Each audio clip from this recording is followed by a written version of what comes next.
ସମସ୍ତଙ୍କୁ ଆନ୍ତରିକ ଶୁଭେଚ୍ଛା। ଆସନ୍ତୁ ଆଜି ଆମେ ଏହି ଭିଡ଼ିଓରେ ଦେଖିବା ଜଣେ ପ୍ରଧାନ ଶିକ୍ଷକଙ୍କର ବିଦାୟକାଳୀନ ସମ୍ବର୍ଦ୍ଧନା ସଭା। ଆଉ ଆମେ ବହଳଦାରୁ ଅଷ୍ଟା ପରିବାର ଏଇ ସାରଙ୍କର ବିଦାୟକାଳୀନ ସଭାରେ ଯୋଗ ଦେବା ପାଇଁ ଏବେ ଆମେ ବହଳଦାରୁ ବାହାରିଛୁ। ଆଉ ସେ ସାର୍ ହେଉଛନ୍ତି ଆମର ଅଷ୍ଟା ମୟୂରଭଞ୍ଜ 2ର ସମ୍ପାଦକ ଭାଗ୍ୟବାନ ମହାନ୍ତ ସାର୍। ଆଉ ସିଏ ଜୁନ୍ 30, 2026ରେ ଠାକୁରମୁଣ୍ଡା ବ୍ଲକର ଶିମିଳିପାଳ ହାଇସ୍କୁଲ କୁଳିପୋଷିରୁ ଅବସର ନେଇଛନ୍ତି।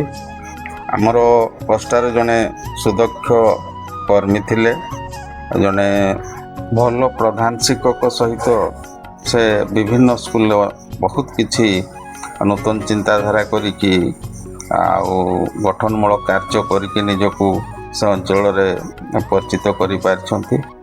ଆଉ ଆମେ ଏବେ ଆସିକି ମାଛକାନ୍ଦଣା ଘାଟିରେ ପହଞ୍ଚିଯାଇଛୁ। ସେ ଘାଟିରେ ବହୁତ ଅଙ୍କା ବଙ୍କା ରାସ୍ତା ଥିଲା, ମୋଡ଼ ଥିଲା, ଆଉ ବିପଦପୂର୍ଣ୍ଣ ଥିଲା। ତାହା ଏବେ ନୂଆ ରାସ୍ତା ତିଆରି ହେଇଯାଇଛି ଘାଟି ମଧ୍ୟ ଦେଇକି। ଆଉ ଜଙ୍ଗଲ କାଟିକି ଦେଖନ୍ତୁ ସୁନ୍ଦର ଭାବରେ ସିଧା ରାସ୍ତା ତିଆରି ହେଇଛି, ନୂଆ ହେଇଛି ରାସ୍ତା ଖୁବ ଭଲ। ଆଉ ଆମେ ଏବେ ସେ ରାସ୍ତାରେ ଚାଲିଛୁ। ସେ ଅଞ୍ଚଳରେ ସାରଙ୍କର ବହୁତ ଖ୍ୟାତି ରହିଛି।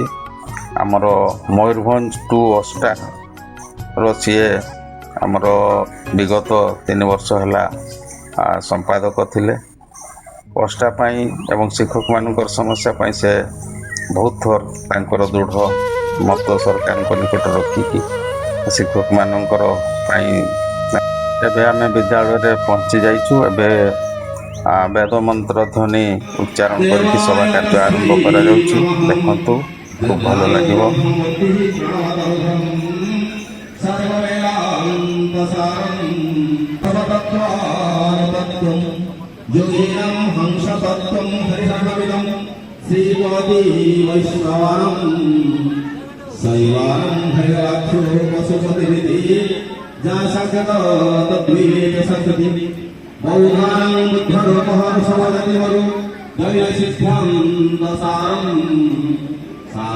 जीवोत्तम पुत्र पौत्रै सुतम परिमितै भोज्यतं राजलक्ष्मी सर्वे भवन्तु सुखिनः सर्वे सन्तु निरामया सर्वे भद्राणि पश्यन्तु मा कश्चित् दुःखभाग् भवेत्। ଏହି ସମ୍ବର୍ଦ୍ଧନା ସଭା ଆମର ଭାଗ୍ୟବାନ ସାରଙ୍କ ସହିତ ତାଙ୍କର ଜଣେ ସାଙ୍ଗ ଏବଂ ଠାକୁରମୁଣ୍ଡା ବ୍ଲକର ଏବିଓ ସନ୍ତୋଷ କୁମାର ମିଶ୍ର ସାର୍, ଯିଏ ଏଇ ଜୁନ୍ 30ରେ ସିଏ ବି ରିଟାୟାର୍ଡ ହେଇଥିଲେ, ତାଙ୍କର ମଧ୍ୟ ସମ୍ବର୍ଦ୍ଧନା ସଭା ଆୟୋଜିତ ହୋଇଛି। ତେଣୁ ପ୍ରାଥମିକ ଶିକ୍ଷକ ଅନ୍ୟାନ୍ୟ ଛାତ୍ରଛାତ୍ରୀ ବହୁ ସଂଖ୍ୟାରେ ଆସିକି ଏହି ସମ୍ବର୍ଦ୍ଧନା ସଭାରେ ଯୋଗ ଦେଇଛନ୍ତି।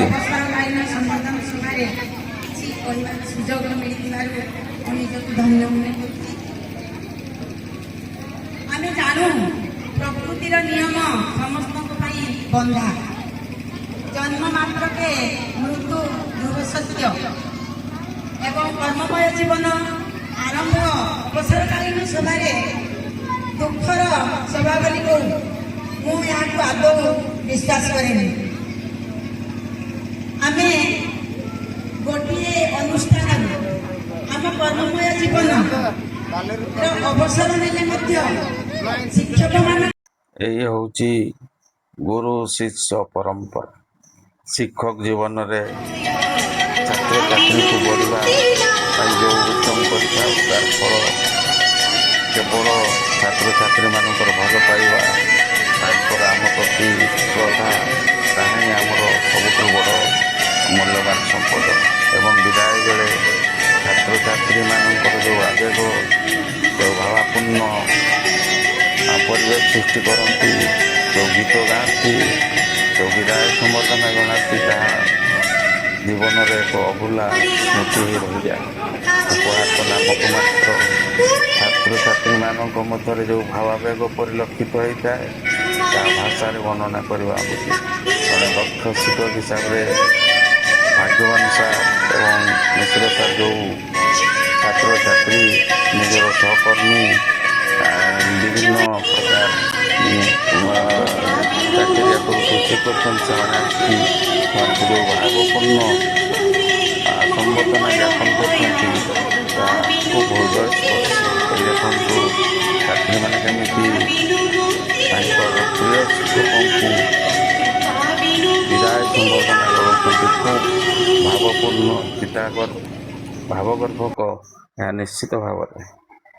ଏଇଟା ଆମ ଡିଓ ସାର୍ ଭଗବାନ ସାର୍ଙ୍କୁ ଯେଉଁ ବିଦାୟ କାଳୀନ ସମ୍ବର୍ଦ୍ଧନା ଦେଇଥିଲେ ତାହାର ଗୋଟେ ଫଟୋ। ଛାତ୍ରଛାତ୍ରୀମାନେ ଏବେ ଭଗବାନଙ୍କ ବାଣୀ ମରଣ ବେଳେ ତାହା ଜାଣେ। ଆଜି ବାସ୍ତବରେ ସେଇ କଥା ପ୍ରତିଫଳିତ ହେଉଛି ଯେ ଭାଗ୍ୟବାନ ସାରଙ୍କର ସମାଜ ମୋର ଗୋଟିଏ କଥା ମନେ ପଡ଼େ। ସେ ଜଣେ ଅତି ସ୍ନେହୀ ଏବଂ ତାଙ୍କର କୌଣସି ପ୍ରକାର ମନରେ ଆବିଳତା ନଥାଏ। ଆଜକୁ ପ୍ରାୟ 10-15 ବର୍ଷ ତଳେ ଯେତେବେଳେ ପ୍ରଥମେ ନଥାଏ ଏବଂ ସାର୍ ନିଜେ କହିଲେ ଆପଣ ବ୍ୟସ୍ତ ହୁଅନ୍ତୁ ନାହିଁ, ମୁଁ ଆପଣଙ୍କୁ ନେଇ ଛାଡ଼ିଦେବି। ଏଠାରୁ ପାଖାପାଖି 100 କିଲୋମିଟର ସେ ନିଜେ ଡ୍ରାଇଭିଂ କରି ନେଇକି ମୋତେ ଛାଡ଼ିଦେଇ ଆସିଥିଲେ ଦିନ ରାତି। ଏବଂ କିଛି ପିଲାଙ୍କୁ ମଣିଷ କରିବ, ସମାଜ ପ୍ରତି ଅବଦାନ ତାଙ୍କ ନିଶ୍ଚିତ ଭାବରେ ସେଇଭଳି ଜାରି ରହିବ।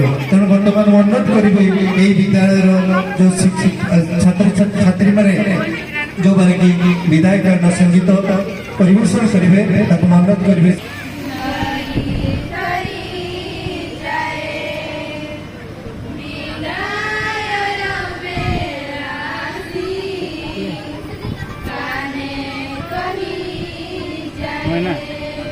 না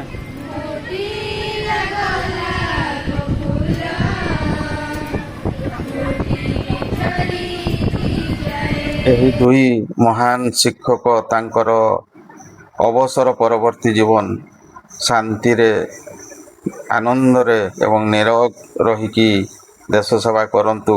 ଏହା ହିଁ ଭଗବାନଙ୍କ ନିକଟରେ ଅଷ୍ଟା ପରିବାର ପ୍ରାର୍ଥନା କରି ରହୁଛି।